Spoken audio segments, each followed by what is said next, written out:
एक गांव में मीना और मानसी नाम की सास बहू रहा करती थी। दोनों ही टेस्टी खाने की काफी शौकीन थी। मीना जी की जीभ तो मानो चटोरी थी, हमेशा उन्हें चटपटा खाना ही भाता था। एक दिन की बात है, सुबह के समय। बहू, अरे ओ बहू, तू क्या मुझे मारना चाहती है? आप पागल वागल तो नहीं हो गई क्या सासू माँ? मैं आपको क्यों मारूंगी? आपकी तो जुबान ही इतनी चटोरी है कि मुझे तो डर लगता है कि कभी फिनाइल का स्वाद चखकर खुद ही स्वर्ग न सिधार जाऊं। कीड़े पड़े तेरी काली जुबान में। स्वर्ग सिधारे तेरी लड़ाकू चुगलखोर माँ, जो मेरे बारे में चुगली बतलाती रहती है। हाँ हाँ ठीक है, काम बताओ, मेरी माँ की बुराई मत करो।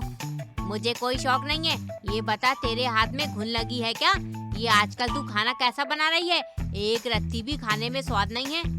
अच्छा स्वाद चाहिए खाने में तो एक काम करो, जाओ एक बार जाकर बाजार का चक्कर लगा कर आओ। आप तुझे शर्म नहीं आती? जवान तू है और तू मुझ बुड्ढी से मार्केट जाने को कह रही है? नहीं, मंडी में सब्जी का भाव पता करने के लिए कह रही हूँ। 50 रुपए पाव के नीचे कोई सब्जी नहीं है। वो तो छोड़ो, टमाटर के तो भाव और भी बढ़े हुए हैं। 500 रुपए किलो हैं। अब बताओ, आपके बेटे की कमाई बचाऊं या आपकी चटोरी जीभ के लिए सब लुटा दूं? अब तू ज्यादा मत बोल। खुद का भाव तोल करना नहीं आता और मुझे ज्ञान दे रही है। लाज होला, अभी 100 रुपए में ठेला भर के सब्जी ले आऊंगी। फिर सास झोला उठाकर बड़े ही रुबाब से मार्केट के लिए निकलती है। जब वो मार्केट पहुंचती है तो वहाँ तो सब्जी के भाव सुनकर उसके कान ही खड़े हो जाते हैं। अब तो भाव बहू के बताए अनुसार और भी दुगने हो गए थे। बेचारी स्वाद के मारे 100 रुपए में बस एक ही टमाटर खरीद के लाती है। बड़ी जल्दी आ गई सासू माँ सब्जी लेके। क्या बात है, लाओ दिखाओ क्या क्या लेकर आई हो। बहू थैला लेके देखती है। ये क्या, आप 100 रुपए में थैला भरकर सब्जी लेकर आने वाली थी, ये 100 रुपए में एक टमाटर लाई हो बस। बहू, बहुत महंगाई है, सब्जी जो भी मिली ले आई।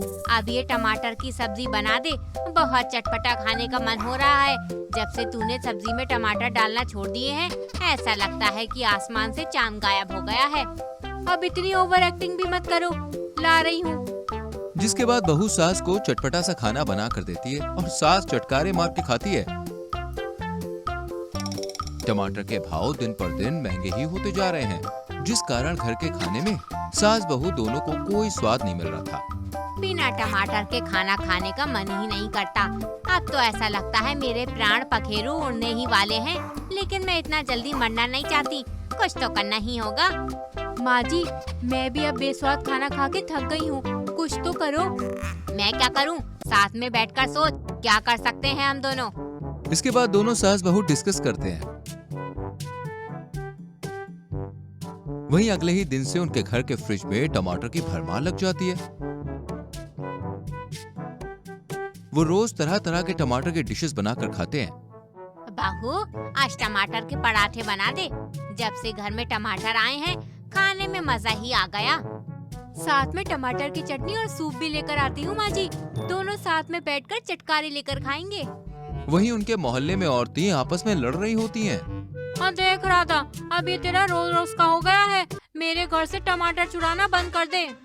उल्टा चोर कोतवाल को डांटे। अरे खुद रात को मेरे घर से चोरी करती है और मुझ पे ही इल्जाम लगाती है। अरे मैंने सुबह सुबह ही तेरे दरवाजे पर टमाटर देखे हैं। अरे तूने ही रखे होंगे मुझे फंसाने के लिए। अरे तुम दोनों बकवास बंद करो, चुड़ैल कहीं की। दोनों ने मेरे घर के टमाटर चुराकर आपस में बांट लिए हैं और अब यहाँ नाटक कर रही हो। मुझे सब पता है, मैंने सुबह दोनों के घर के सामने टमाटर देखे। चुड़ैल पिशाचनी, मेरे टमाटर लौटा दे। अरे तू डायन कलमुही।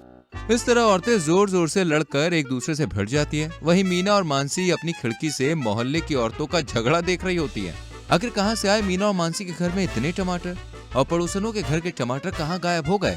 आखिर कौन था चोर?